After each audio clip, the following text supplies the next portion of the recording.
Bonjour à tous, c'est Jenny Garden.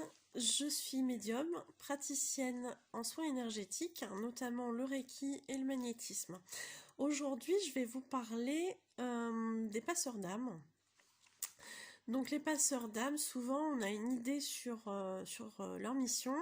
On pense que ce sont des gens qui font uniquement ce qu'on appelle des passages d'âme, c'est-à-dire que quand une âme est bloquée, eh bien, leur capacité médiumnique leur permettent de faire passer les âmes qui sont bloquées, de les faire passer sur l'autre plan, sur le plan sur lequel ils sont destinés à aller, donc soit très grossièrement là-haut, soit plutôt dans le bas astral.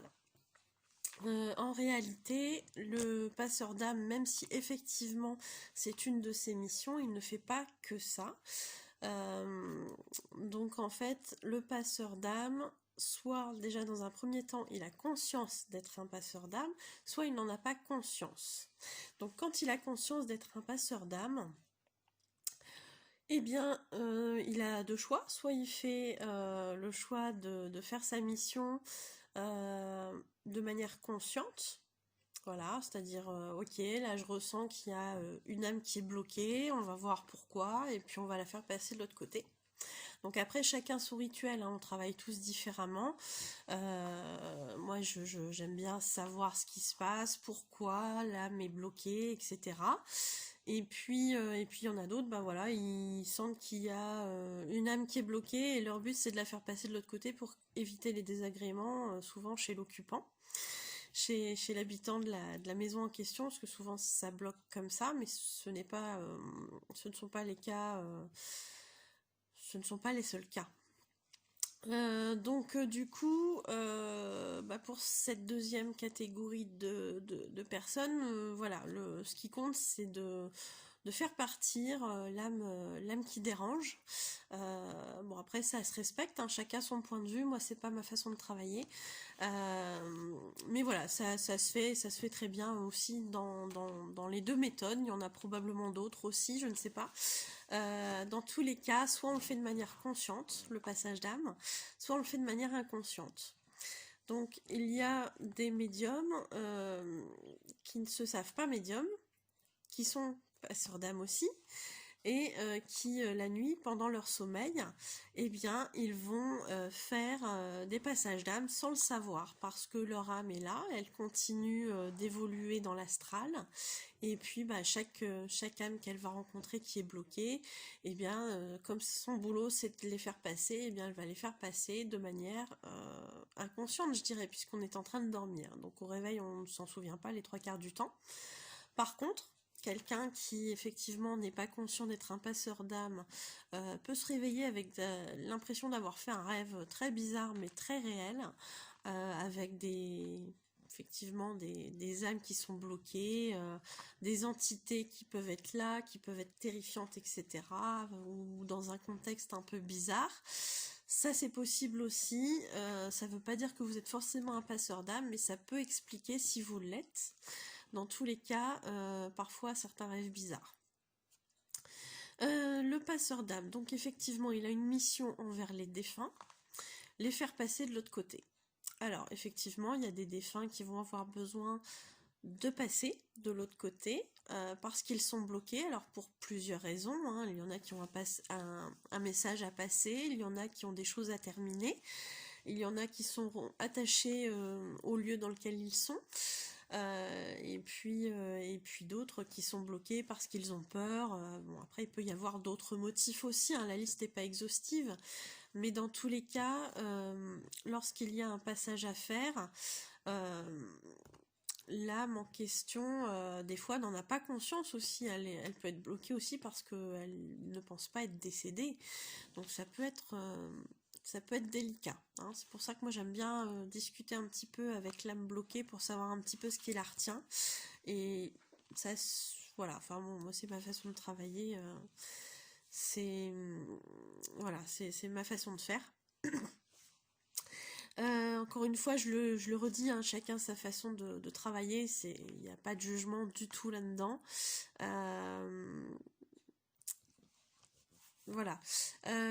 Dans tous les cas, le passeur d'âme, qu'il ait ou pas, qu'il ait ou pas conscience, pardon, d'être un passeur d'âme, va avoir cette mission auprès des défunts.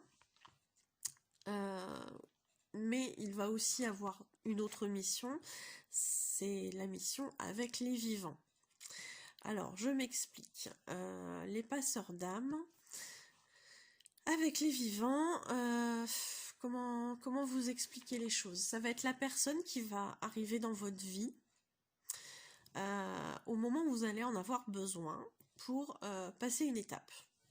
Ça peut être un prof particulier que vos parents vous ont payé pour vous aider à réviser suffisamment bien et suffisamment de manière correcte pour que vous puissiez passer votre bac.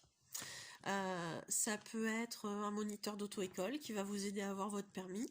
Ça peut être une infirmière qui va être là, malheureusement. Ça va toujours être sur la même que les personnes en fin de vie vont décéder, et c'est toujours la même qui va être présente au moment du décès.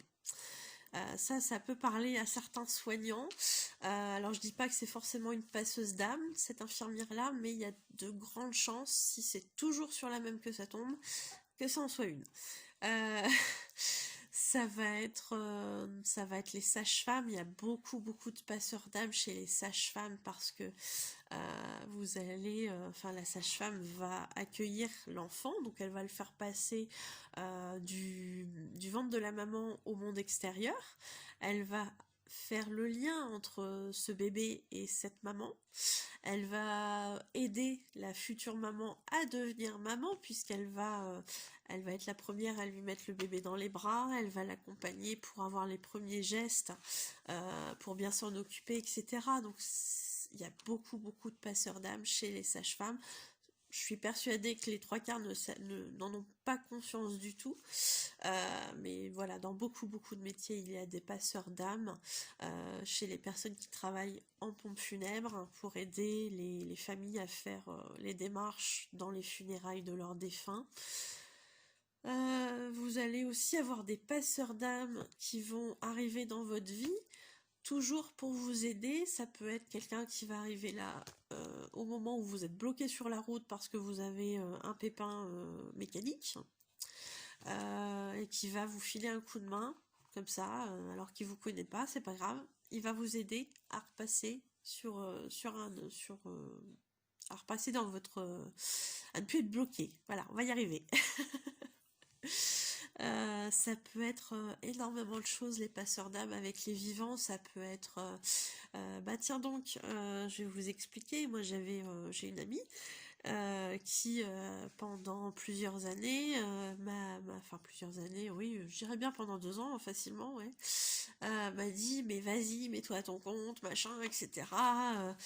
Non mais tu vois pas, moi j'ai confiance en tes capacités, pourquoi toi t'as pas confiance en toi, quoi, vas-y, non, vas-y, t'es super forte, vas-y, mets-toi à ton compte, voilà. Puis à chaque fois que je la voyais me répéter les mêmes choses, et puis bon, un jour, j'ai sauté le pas, je pense qu'elle se reconnaîtra, je lui fais un gros bisou et je la remercie encore.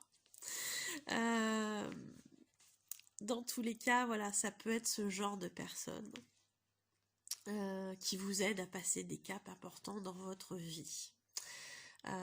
Voilà, ça peut être un avocat qui va vous conseiller pendant votre divorce, ça peut être tout un tas de choses. Ça peut être tout un tas de choses.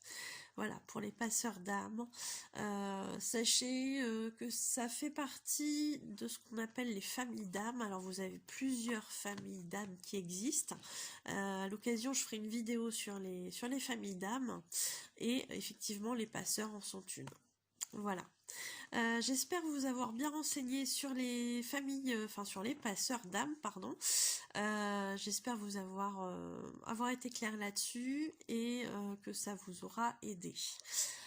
Si vous souhaitez une voyance, un soin énergétique de type Reiki, magnétisme, si vous souhaitez me proposer une conférence, un salon ou d'autres choses, peu importe, mes coordonnées sont à la fin de la vidéo, puisque maintenant j'ai appris à faire des montages, donc je suis contente.